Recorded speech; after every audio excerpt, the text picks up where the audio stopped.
welcome to the Lunacy Podcast. This is Johnny Andruski filling in for Tony Perrodanzi while he enjoys a cruise with Dave. Also is on that for one of our buddies' birthday. You've met Nels once in a while. This morning, we are at David's basement watching the Viking game while doing the cast, and Dave's going to talk about what he is drinking at the moment.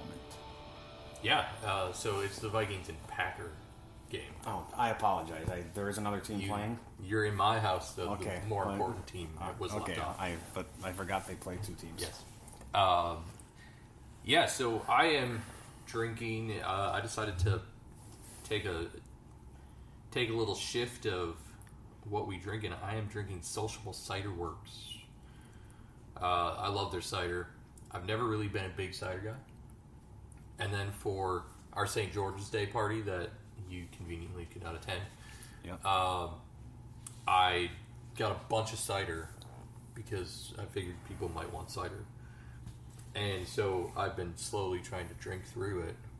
And some of the cider that I decided to get was from Sociable.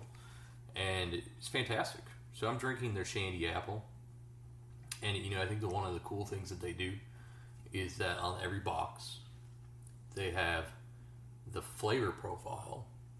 So they have like the bitterness, the body, the dryness, and sweetness, and they rate it 1 to 10, and you can decide which one you want based on the flavor profile, which I think is pretty cool because if you don't go to the actual brewery and go to the tap room, you have no idea what you're getting. And so I do not. Oh yeah, it's on the can too. I was about to say I don't know what this is, but so the this one is really sweet and tart, and not very bitter. So it's a nice smooth drinker. Smooth. Tastes kind of like apple juice.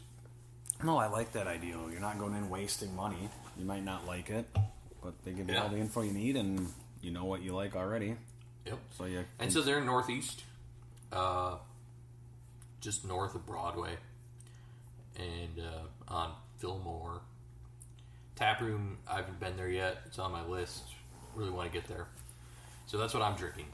John is drinking H2O. I am having water. I had a tough night last night and just need to hydrate myself again. Not dehydrate, but hydrate my body again. And it's Monday tomorrow. I got to feel good. Yeah. So. And so what exactly did you have last night? It was that made it so bad. I mixed. Just your typical water American beer, and then some Hofbrauhaus Oktoberfest, and what did it were the few shots of McGillies. Yeah, and I don't do hard alcohol anymore. I don't do shots, but peer pressure yesterday. I folded, and now I'm paying the price. But you live, you learn. Yeah. Too old for this, almost 40. It's not going to work out. I had my own liquor last night. White whiskey. It's pretty good. Bibb and Tucker from Kentucky. I apparently was a little bit more in moderation than you were.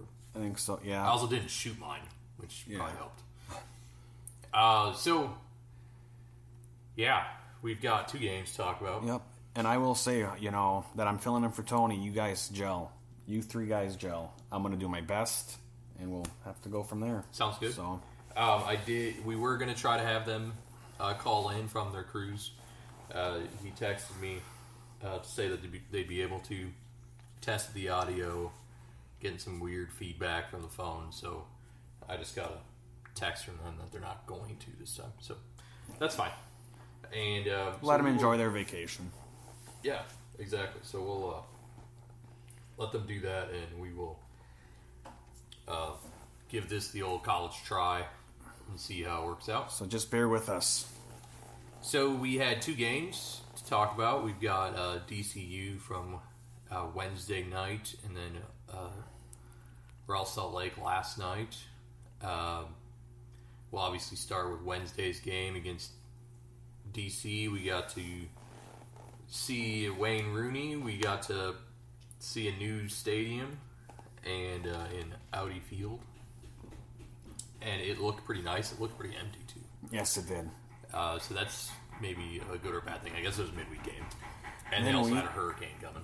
Yeah, that probably was just with a namesake like Rooney. Don't you think, at least year one, that they're going to fill that place up with a name like that? How does, Yeah, I think so. I didn't get to...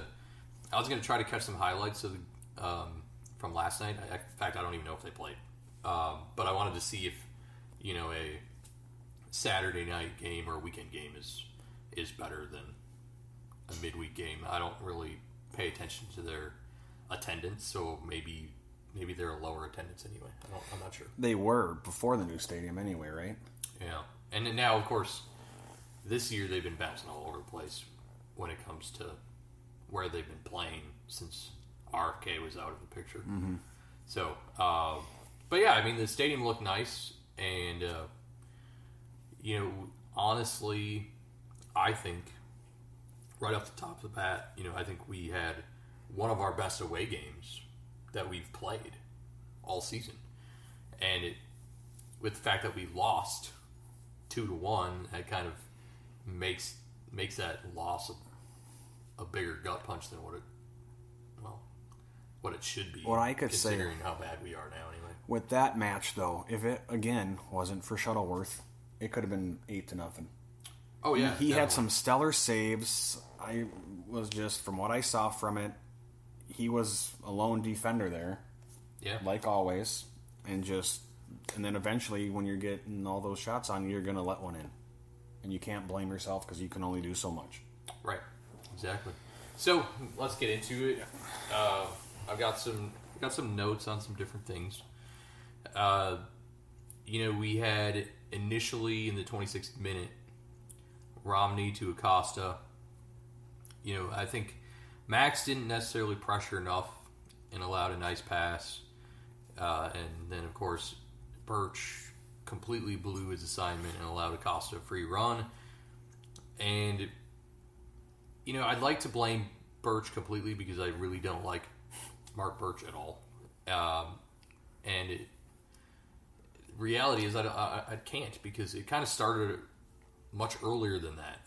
Pangop and Bob were out far on our left side, and they just did not do much of any type of defending. And obviously the Pangop's a winger, so he can't defend much anyway, but he didn't pressure the ball at all. And Areola had a nice clean pass. Bob missed the pass, which isn't a big deal. But with Bob being so far out on the left, it vacated a huge spot in the midfield. Now, of course, Maximiano's there, so that should be okay. But it still made a big opening, and, Birch was way out on the left side of the box, really with no one to cover, and that made the void even bigger. It just comes down to these. I think the last 3 episodes have been, we don't have communication with our, in our back line. Mm-hmm. It just continuously happens where you can just look at these plays, break down, and it's, well, if this guy would have done this and communicated what he was doing, that probably wouldn't have happened. And that's the way it goes, every single time. And so I'm going to do this differently, because usually we go through the bad things and then we go through the good things. I'm going to actually make a nice little roller coaster ride. Okay. And so the next play to point out was the 33rd minute. We had a really nice build-up. We had 4 passes switching the side of the field, and there's a nice pass from Dinladi inside to on-rushing Quintero, and Darwin did the rest of the work, made a nice run, really great shot, crossed the goal. Of course, Hamid he's a very good keeper, made the save. So that was our first really great opportunity. And then minutes later, Rooney had another nice chance. That was his best chance of the game. And again, we've got our back line just kind of goofing around. Kelman completely misplayed him, and allowed him a really nice move on the inside. And had not been for Bobby, we would have been right there. That would have been a goal. So it's just one of those things where, again, it's defensive breakdowns. And so finally the goals come, right? We took the lead, which was kind of a shocker, I think. And Angelo Rodriguez gets his first goal. First goal, yep. And so fantastic thing here.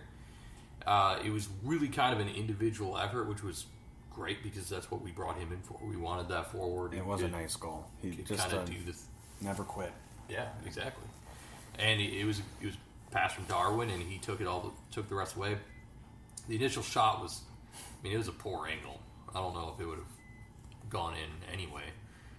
It blocked by O'Para, but he was able to get the rebound and slotted it in.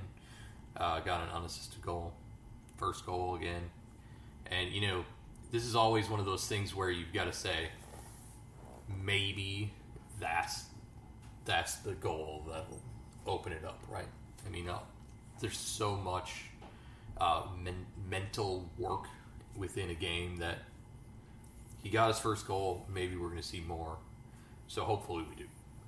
So we managed to take the lead. I think everybody's hopes were pretty high. We had 3 really big saves from Bobby leading up to that. I thought we were looking pretty good. The defense was, not great, but it wasn't scatterbrained like it is sometimes. And so everything looked pretty good until the 65th minute when we give up our tying goal. And this goal was so frustrating because I mentioned it on Twitter a number of times. I mentioned it on this podcast a couple times. We have this thing that we need to get over with in the defense, that as we provide extra defensive cover for them, they get lazy. The back line gets lazy. And so, won't go into it too much, but we saw it in Colorado. We saw it against Salt Lake in the first game. We saw it against New England Revolution in that same stretch of games where we allowed them to come back. And it's inevitable. Every single time we have we bring in defensive cover into the midfield, or maybe we add a new defender, the center backs just fall asleep. And I don't understand what this is. Maybe this is a coaching thing. Maybe it's head coach, maybe it's an assistant coach thing that needs to be worked on. But it's very obvious. We make a shift. We have a lead.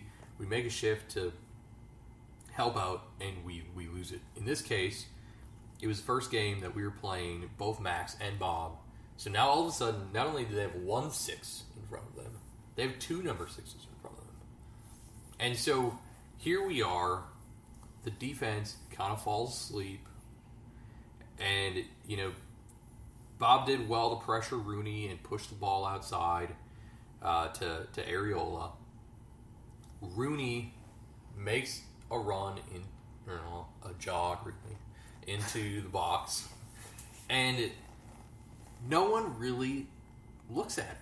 We had Carter Manley, who really shouldn't be too concerned with him anyways, because he's a fullback, and we had Brent Kelman, who were both on Segura.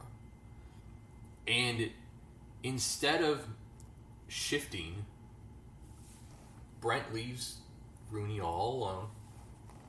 Omsberg was unfortunately forced to go left because O'Para was coming into the box from the DCU back line. And so he was out of the picture. He couldn't do anything. And here we are with a pass into the box. Rooney, instead of taking the shot,